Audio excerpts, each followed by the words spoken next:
Welcome to the GodShow.us Daily. Tonight's card was supposed to be a heavyweight bout between love and statistics. And we do still have that.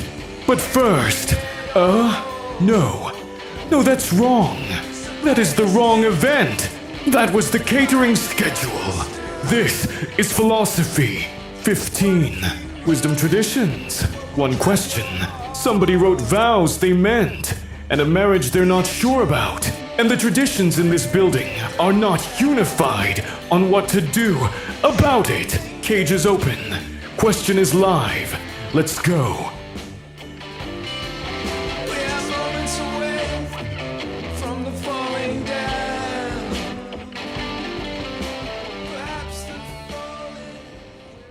The GodShow.us is a free daily multilingual project where one question gets answered by 15 wisdom traditions.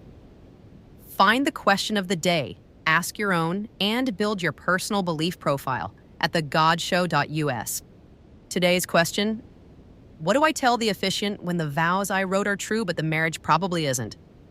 Two very different people could be asking this. One is stalling, hoping a stranger with a clipboard will give them permission to walk out. The other wants no such permission. They're asking because they already plan to say every word, and they need to know whether that makes them brave or delusional. Same question, opposite exits. What do I tell the officiant when the vows are true but the marriage probably isn't? Stoicism is the first one I want in the room because it does something almost surgical. It says you have confused two separate debts. Pay the one you owe. The vows are yours. They are inside your control fully, completely. What the marriage becomes in 6 months, in the car on the way to the hotel, in 5 years, that lives in a column you cannot audit. Stoics would hand you a pen and say, speak every word you wrote cleanly without flinching. The marriage is not the assignment. The vow is. Cold comfort if you're the one standing at the altar. And Islam would push back on that framing pretty hard. It says the officiant is basically the smallest problem in the room. Allah hears the probably before it leaves your throat, hears it sitting in your chest right now. And no human witness can dissolve what you're writing into the book. That's not about control. That's about standing inside divine witness, carrying doubt as though it were certainty. A very different ask.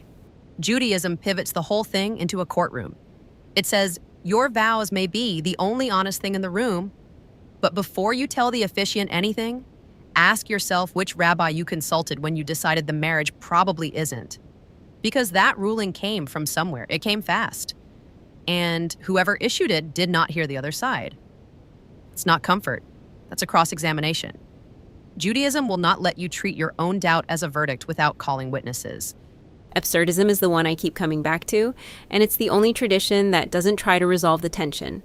It just holds it. Say the vows, the true ones, into the room, into indifferent air. The universe isn't watching, and that's precisely why the saying matters. The marriage may fail. The vows are still true right now in the body that wrote them. That's not a consolation prize. That is, as it literally says, the whole thing. Freeing to some people. Devastating to others. The tradition does not care which. The pop culture oracle went full Titanic on this one. The band kept playing.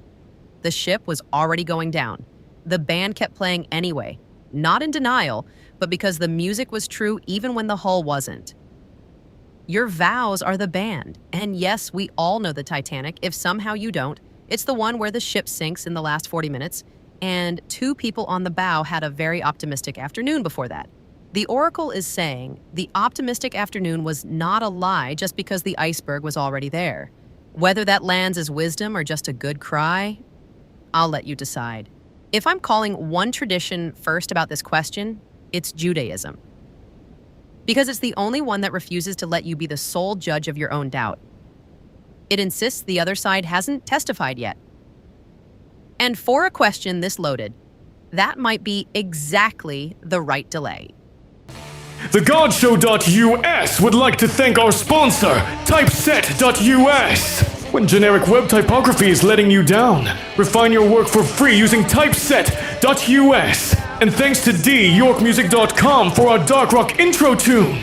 The GodShow.us is free, daily, and multilingual. If it's doing something for you, support the project at thegodshow.us. Subscriptions keep the traditions talking. Tonight we had vows that were true, a marriage that was probably not, and 15 very different opinions on whether those two facts are a problem or simply the human condition wearing a rented suit. The band played. The question stood at the lectern. Nobody resolved it, which means the hallway with the flickering sconce is still there. The paper still costs something to write, and we will be back with a new question tomorrow. See you tomorrow for our take on the God Show's question of the day.